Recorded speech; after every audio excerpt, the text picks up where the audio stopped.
You ever get hit with a truth so obvious, so undeniable, that you wonder how you ever missed it? That was me, staring at my phone, watching my wife smile at me through the screen, telling me how exhausting her work trip was. But I wasn't looking at her. No, my eyes were locked on the reflection in the bathroom mirror behind her. And what I saw, it changed everything. For 3 years, I thought I had the dream marriage. Emily was the kind of wife people envied. Beautiful, smart, driven.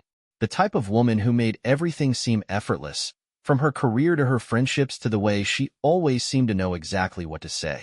I thought I had won the relationship lottery. We had met through mutual friends, hit it off instantly, and within a year, we were married. We were the couple everyone joked about being too perfect.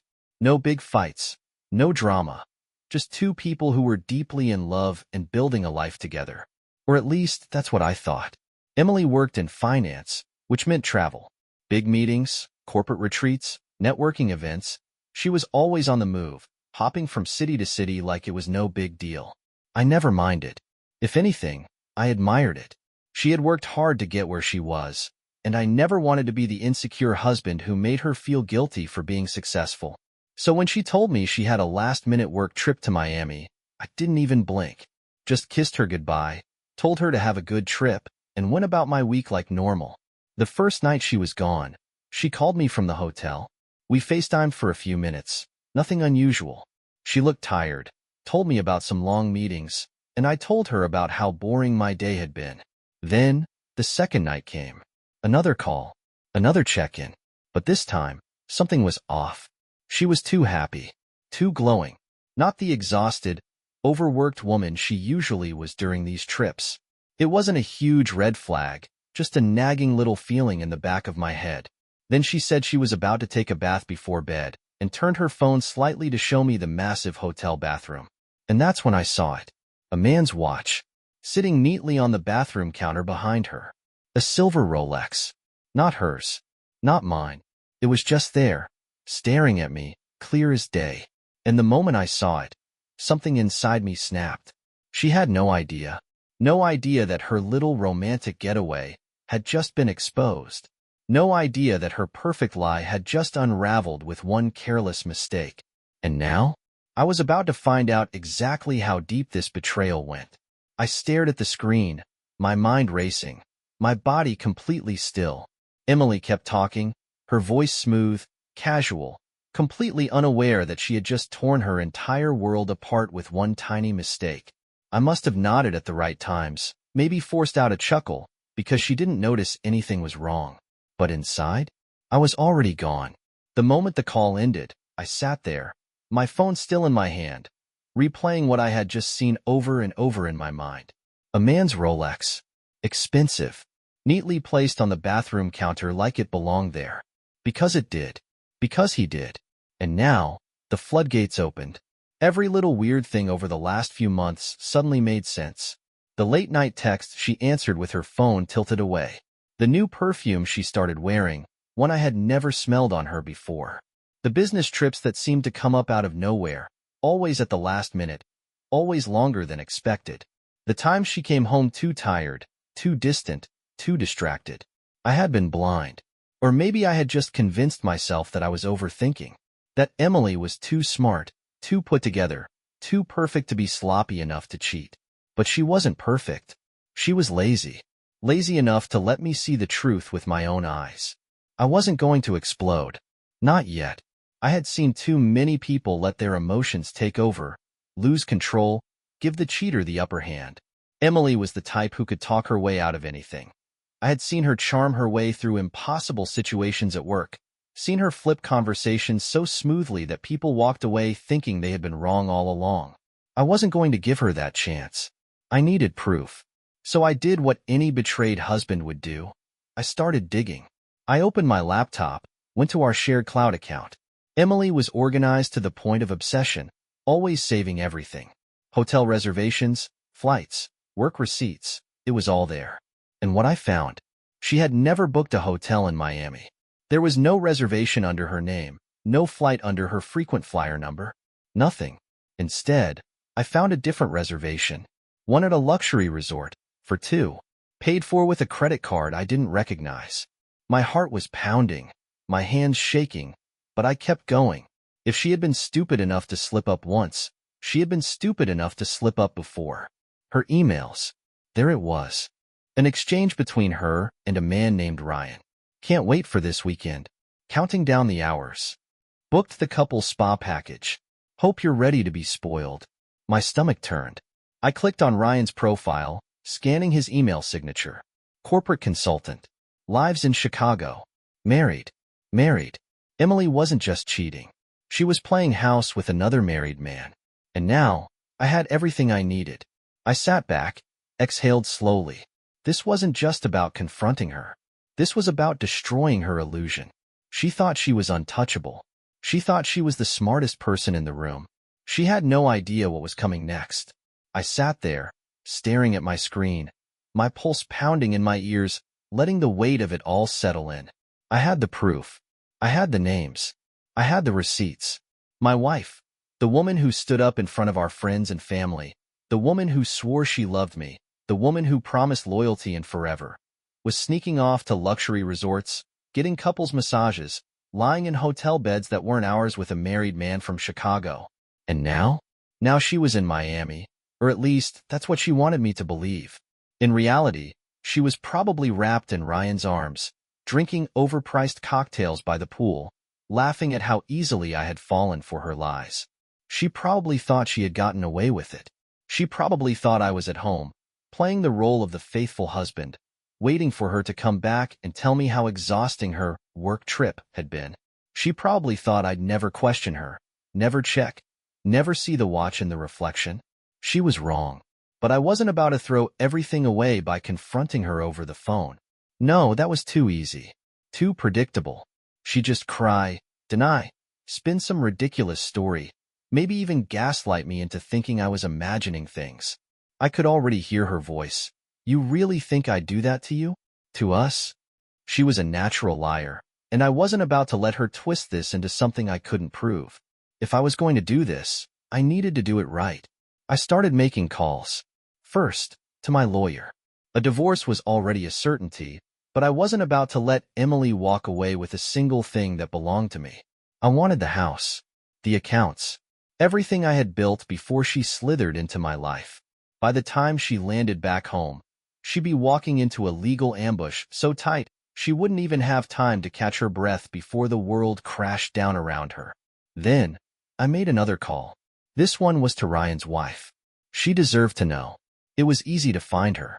A quick search online led me to her Facebook, which was filled with happy pictures of her and Ryan. Anniversaries, vacations, cute captions about how true love means growing together. She had no idea. None. And that made me angrier than I already was, knowing that she was living a life built on the same disgusting lies I had fallen for.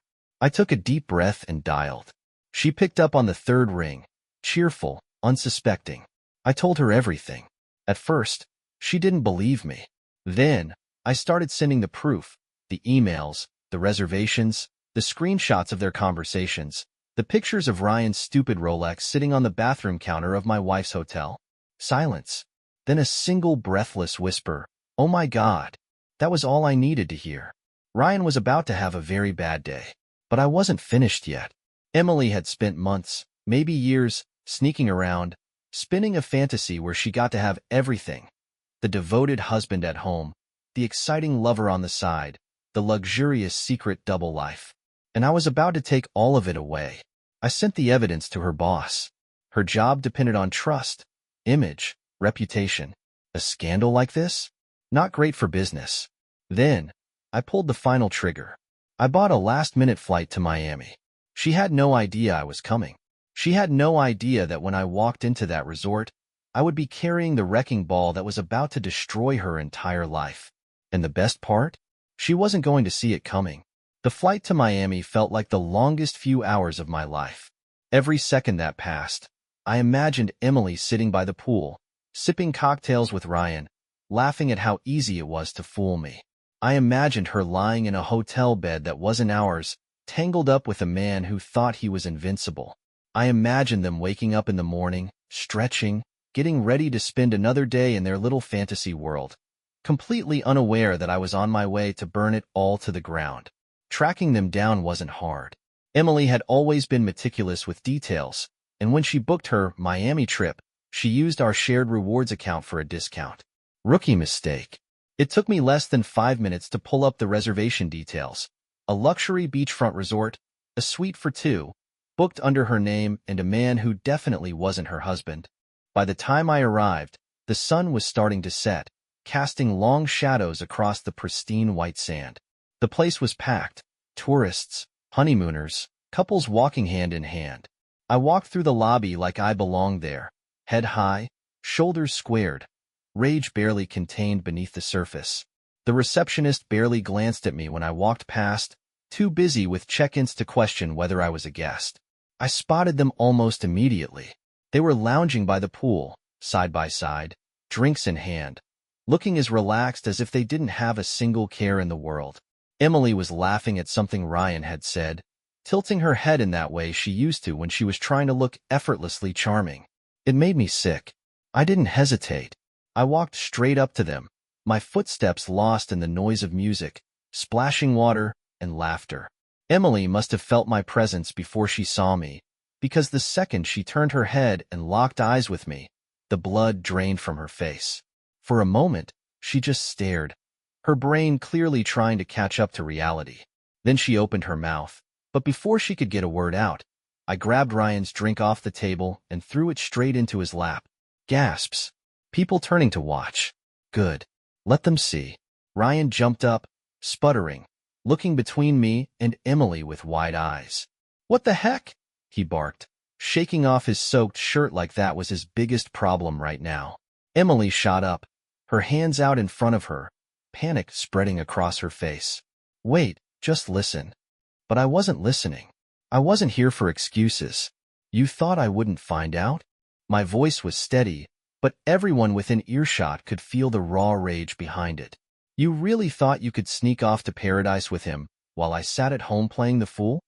Ryan stepped forward, trying to act tough, but I could see the hesitation in his eyes. He wasn't used to getting caught. He was used to cowards who walked away quietly. Look, man, I think you need to calm down, he said, his voice carrying that same smug confidence he had probably used on dozens of other husbands before me. I laughed. A cold, humorless laugh. Oh, I'm calm, I said. But you? You should be worried. Then, without warning, I grabbed the chair he had just been sitting in and flipped it over, sending it crashing into the pool. More gasps. More people turning to watch. Emily shrieked. Ryan stumbled back, knocking over his drink table, his fake confidence finally cracking. I should knock you into that pool next, I said, stepping toward him. But I'm not gonna waste my energy on a guy who couldn't even be original enough to find his own single woman.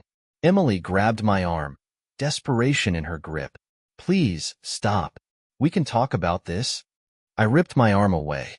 Talk? I repeated, my voice dripping with disgust. You want to talk now? After months of lying? After sneaking around like I was some idiot who wouldn't notice? People were whispering now, murmuring, watching, waiting to see what happened next. Then came the final blow. I pulled my phone out of my pocket, holding it up for both of them to see. Ryan frowned. Emily's face twisted in confusion, until she saw what was on the screen. A video call with Ryan's wife. Her face filled the screen, eyes red, jaw clenched, pure fury radiating through the phone. Emily's breath caught in her throat. Ryan went rigid. Oh, don't stop now, I said, holding the phone up so everyone around us could hear. Why don't you tell your wife where you really are, Ryan? Silence. Heavy, crushing silence. Then, from the phone speaker, Ryan's wife's voice, cold, steady, unforgiving. You two deserve each other.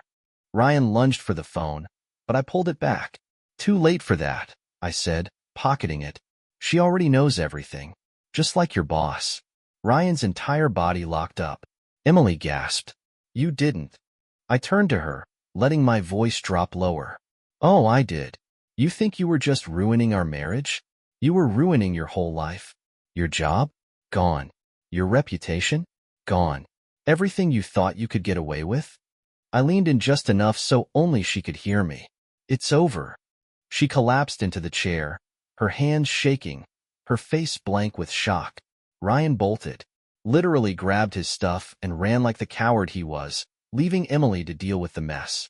I looked down at my wife, the woman I had once loved, the woman I had given everything to, and felt nothing. No more pain. No more heartbreak. Just relief. I took a deep breath, rolled my shoulders back, and turned away. She wasn't my problem anymore. As I walked back through the resort, leaving behind the chaos I had created, I smiled for the first time in a long time. Because while Emily's life was falling apart, mine was finally falling back into place. I walked out of that resort, feeling lighter than I had in months, maybe years. The heat of the Miami sun felt different now, less suffocating, more freeing. Behind me, I could hear the muffled chaos of my wife's world imploding in real time. Guests whispering, hotel staff awkwardly watching, Emily still frozen in her chair, processing the fact that her entire life had just been ripped apart in front of an audience.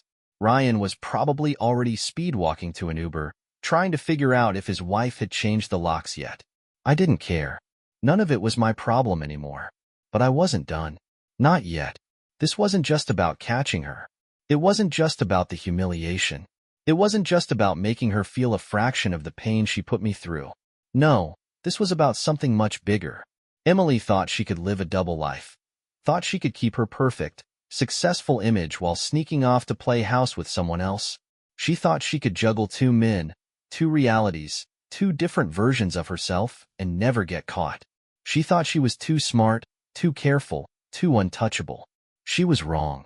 Because now, I wasn't just taking myself out of the equation.